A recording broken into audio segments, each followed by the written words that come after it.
We have been waiting for you, my son. In the middle of war-torn Damascus,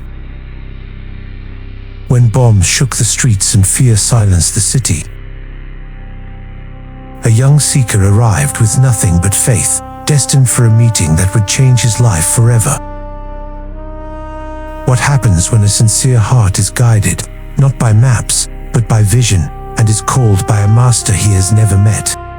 The year was 1945.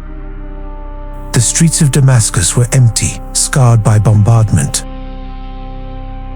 Doors were shut. Silence ruled. No voices, no movement, just the distant echoes of war.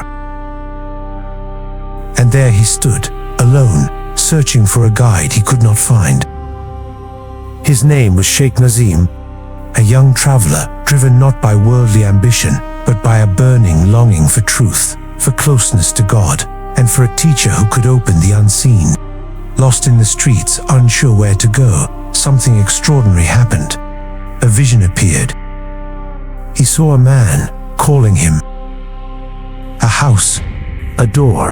Moments later, he found that exact door, and before he could knock, it opened. Welcome, my son, Nazim Effendi. It was Sheikh Abdullah ad-Dagestani himself, a man whose face radiated light, whose presence carried warmth, whose eyes saw beyond the surface. That night, everything changed.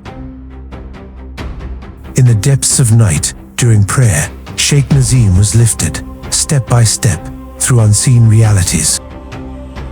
He saw the heavens. He saw Beit al-Ma'mur.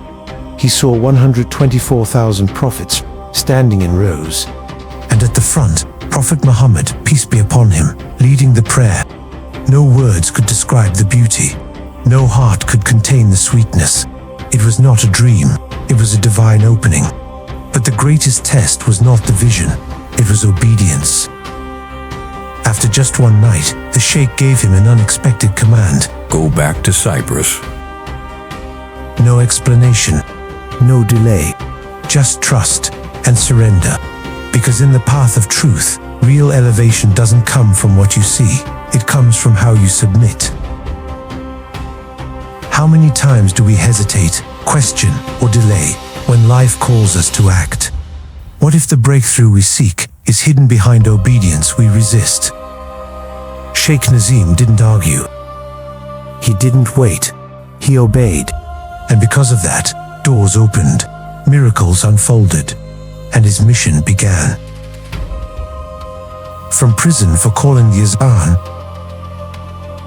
to spreading light across nations, his journey reminds us. When your heart is sincere, when your trust is complete, even in the chaos of war, God will guide you, step by step, to exactly where you were meant to be. They tried to silence the call.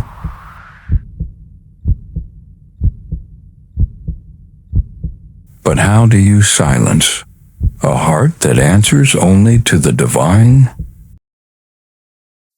Allahu Akbar, Allahu Akbar.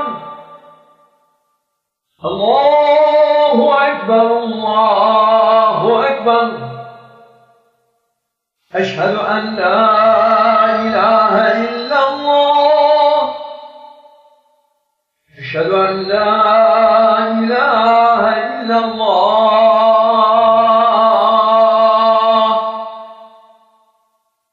أشهد أن محمدًا رسول الله. Adnan Menderes has lifted the ban on Azan calling. When you obey, you are never alone.